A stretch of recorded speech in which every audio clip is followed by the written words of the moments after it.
Olá! Hoje teremos neste vídeo duas histórias reais que envolvem o sobrenatural. Vamos a elas. História 1. O mistério da Grota Funda, a serra mais assombrada do Rio de Janeiro. Noite adentro, o vento que descia da serra tinha cheiro de maresia e folha amassada. Eu já tinha ouvido muitos relatos, mas só quando cheguei ao pé daqueles morros senti o peso do lugar. A Serra da Grota Funda não é apenas um nome no mapa. É um conjunto de morros que separa os bairros do Recreio dos Bandeirantes e de Guaratiba, pertencente ao maciço da Pedra Branca, adentrado pelo túnel de mesmo nome que ficou por muitos anos no papel, e com a Transoeste, enfim saiu do projeto para o concreto. Foi ali, entre mata fechada e pistas recentes, que comecei a juntar as peças de uma história que a gente costuma chamar de lenda. Até notar que as marcas no asfalto e na memória de quem vive por perto não são lendas, são cicatrizes. Meu primeiro encontro foi com um taxista de voz rouca que esperava a corrida perto do fim da tarde. Ele me contou que, antes do túnel, cruzar a serra à noite era coisa que se evitava. As curvas eram apertadas, a neblina caía sem avisar e, de vez em quando, apareciam luzes onde não havia poste, farol ou casa. Ele descreveu um brilho esbranquiçado que respirava, ficando mais forte e mais fraco, como se tivesse pulso. Depois vinha um vermelho surdo, queimando a névoa, e às vezes um azul tão frio que parecia abrir a noite ao meio. Quando ele tentava se aproximar, a luz sumia sem ruído, como se o escuro tivesse engolido de uma só vez o que quer que fosse. No quiosque de caldo de cana, uma senhora de mãos manchadas de açúcar mascavo completou o quadro. Disse que os antigos ouviam assobios vindos do mato, chamados baixos, quase um doce, seguidos de choros que pareciam de criança. E havia passos. Passos atrás de quem andava sozinho, no acostamento, na beira das pedras, o barulho certo de uma bota no cascalho, cada vez mais perto, até que a pessoa virava e só encontrava ar e sombra. A senhora jurou que, numa madrugada de lua minguante, viu por uns segundos uma fileira de homens em silêncio, roupas antigas, chapéus, parados onde hoje passa o fluxo dos ônibus. Piscou e não tinha mais ninguém. O túnel trouxe fluxo, buzina, farol. Trouxe, dizem, progresso, mas não levou embora o que mora ali. Um operário que trabalhou nas primeiras frentes de obra me recebeu na varanda simples de casa. Contou que, certa noite, enquanto conferia níveis de concreto, ouviu vozes dentro da galeria, como se alguém conversasse baixo chamando pelo nome dele às costas. Virou e não viu ninguém. Quando voltou ao serviço, a prancheta tinha saído do lugar sozinha, como se dedos invisíveis tivessem arrastado o objeto alguns palmos. Riu sem graça ao lembrar. "Eu não acredito nessas coisas", disse. "Mas naquele dia larguei mais cedo e só voltei quando o sol já tinha subido bem alto." Os pescadores de Guaratiba sempre foram os primeiros a ver a serra amanhecer. E alguns deles têm uma maneira própria de medir a bravura. Um deles, conhecido como Serjão, me contou que certa vez decidiu encurtar caminho ainda antes do nascer do dia. O céu estava coalhado de estrelas quando, ao chegar perto da subida, o carro começou a perder força. Pisou no acelerador, tudo certo, motor respondendo, mas era como se alguém muito pesado tivesse sentado no banco de trás. Olhou pelo retrovisor e nada. A marcha não rendia e o rádio de repente só dava chiado. Quando enfim alcançou o topo, sentiu o carro ficar leve outra vez, como se aquele passageiro invisível tivesse descido sem abrir a porta. Eu andei uma tarde inteira conversando, escutando, anotando. Em todo canto alguém tinha um pedaço da mesma história. Um motoboy me mostrou duas fotos tremidas, tiradas na hora errada, que revelavam pontos de luz flutuando na escuridão da pista, como entrelaçados às árvores. Uma atendente do posto de gasolina falou em um menino que atravessou a pista correndo sem olhar, sumiu na curva, e quando ela foi checar, não havia ninguém, só um par de marcas no orvalho que terminavam no nada. Um guarda municipal disse que, em ronda, já encontrou portões de serviço abertos dentro do túnel sem que ninguém do turno houvesse passado por ali. Quando a noite caiu de vez, decidi fazer o percurso a pé por um trecho antigo, no lado onde a mata se debruça sobre pedras estaladas de umidade. Levei lanterna, água e um velho gravador de voz.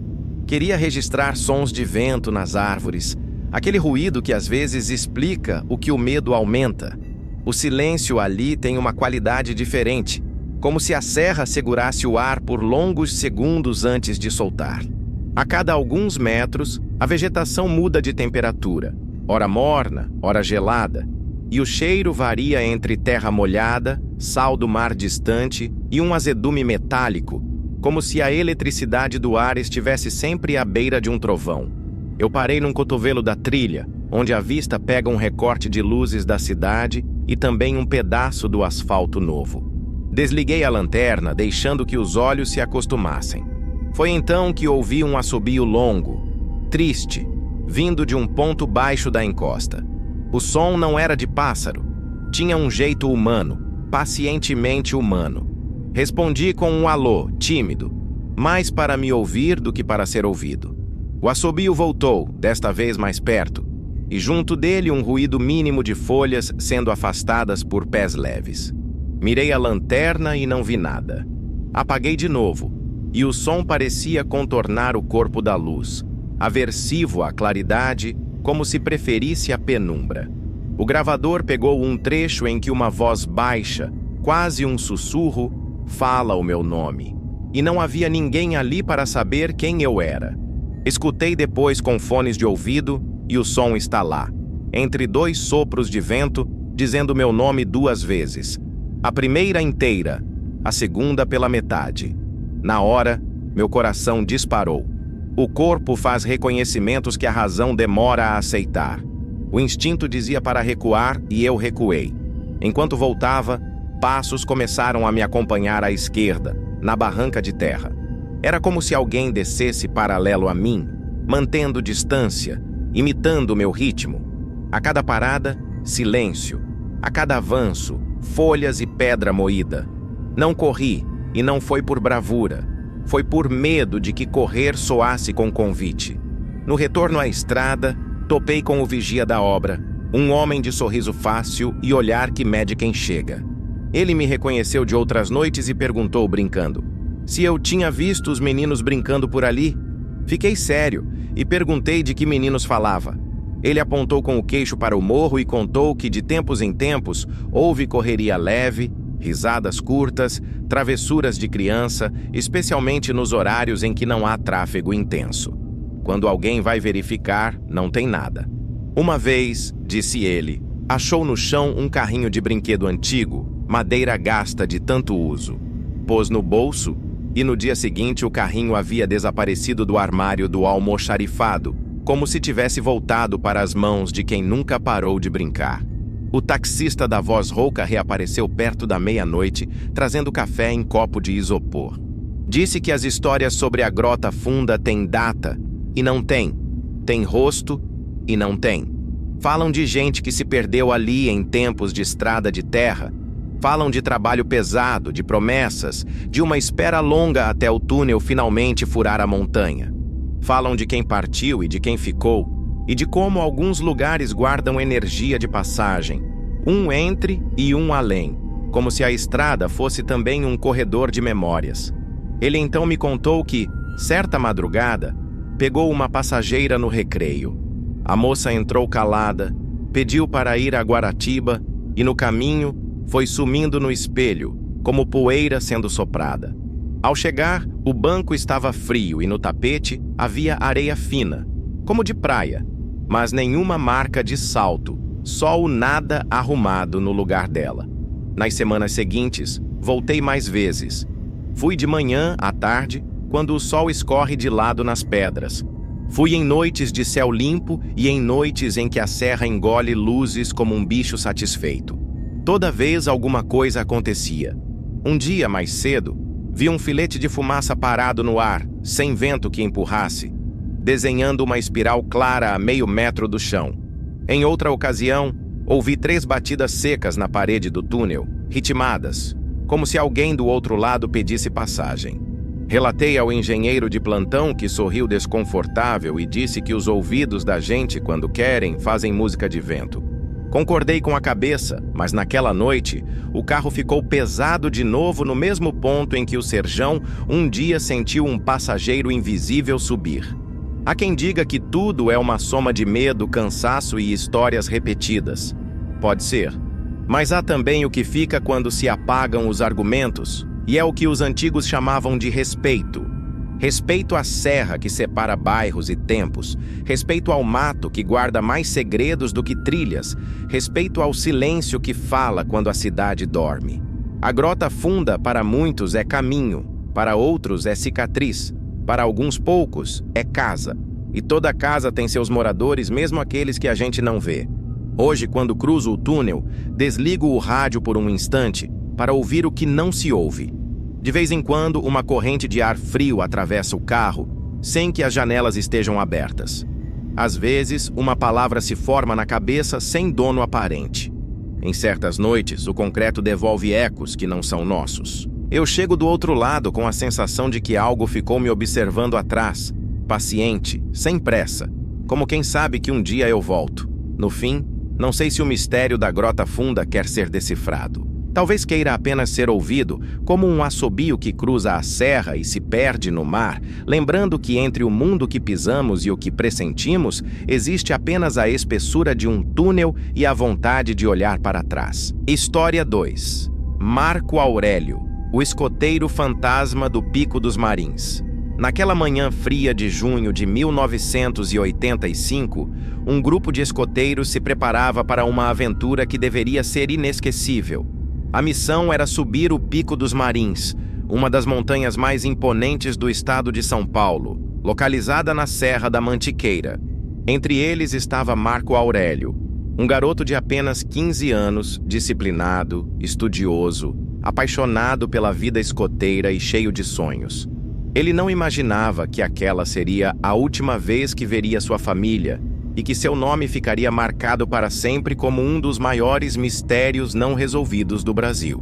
O grupo era formado por 4 adolescentes, acompanhados do chefe escoteiro, e a jornada começou como tantas outras. Risadas, conversas, mochilas pesadas e a expectativa de alcançar o cume. O Pico dos Marins é traiçoeiro, com trilhas íngremes, pedras soltas, fendas profundas e uma neblina que pode surgir de repente, transformando tudo em um labirinto sombrio. E foi exatamente esse cenário que selou o destino de Marco Aurélio. Durante a subida, o chefe decidiu separar os garotos em duplas. Marco Aurélio ficou com o amigo Ramatiz, enquanto os outros seguiram em outro ritmo. A ideia era simples: cada dupla manter contato com a outra, seguindo o percurso até o ponto combinado. Mas algo inesperado aconteceu. Marco Aurélio começou a sentir fortes dores nas pernas e pediu para descansar. O amigo seguiu adiante, acreditando que ele logo retomaria a caminhada. Só que Marco nunca mais apareceu. O que parecia ser apenas um atraso se transformou em um pesadelo. Quando o grupo se reencontrou mais acima, perceberam que Marco não estava em lugar nenhum. Voltaram pelo mesmo caminho, chamaram seu nome, vasculharam a trilha. Nada. Era como se tivesse se dissolvido na neblina. A notícia do desaparecimento se espalhou rapidamente. Centenas de voluntários, bombeiros, policiais e moradores locais se uniram em uma das maiores buscas já vistas na região. Helicópteros sobrevoaram o pico, cães farejadores foram usados, acampamentos improvisados surgiram. A família de Marco Aurélio, desesperada, acompanhava tudo de perto. Mas o garoto parecia ter desaparecido no ar. Com o passar dos dias, as buscas se tornaram mais tensas. Algumas pistas começaram a surgir. Marcas de passos em locais improváveis, pequenos objetos que poderiam ter pertencido ao menino, como uma meia encontrada em uma fenda. Mas nenhuma prova concreta confirmava onde ele estava. Relatos estranhos começaram a se acumular. Um dos voluntários jurou ter ouvido um assobio vindo da mata, como se alguém chamasse. Outro contou ter visto uma silhueta branca entre as árvores, imóvel, apenas observando. Alguns acreditavam que Marco ainda estava vivo, perdido em algum ponto inacessível da montanha. Outros já falavam em algo além da vida, como se a serra tivesse engolido sua alma. O mais perturbador foi quando moradores relataram que, durante as noites de busca, ouviam passos acompanhando os grupos, mas nunca viam ninguém. Havia quem jurasse que uma voz infantil chamava baixinho, ecoando pelo vento, sempre repetindo o mesmo nome: Pai. Mesmo com tanto esforço, depois de semanas, as buscas foram encerradas sem resposta. Marco Aurélio nunca foi encontrado. Nenhum corpo, nenhum vestígio definitivo. Apenas silêncio. A Serra da Mantiqueira guardava o segredo. Anos se passaram e o mistério continuou. A família jamais desistiu, buscando pistas, investigando hipóteses, pedindo justiça. Mas o que mantém a história viva até hoje não é apenas a falta de explicação, mas também os relatos sobrenaturais que se acumulam entre montanhistas, guias e curiosos que ousam subir o Pico dos Marins. Há quem diga que o espírito do garoto ainda caminha pela trilha, preso entre este mundo e o outro.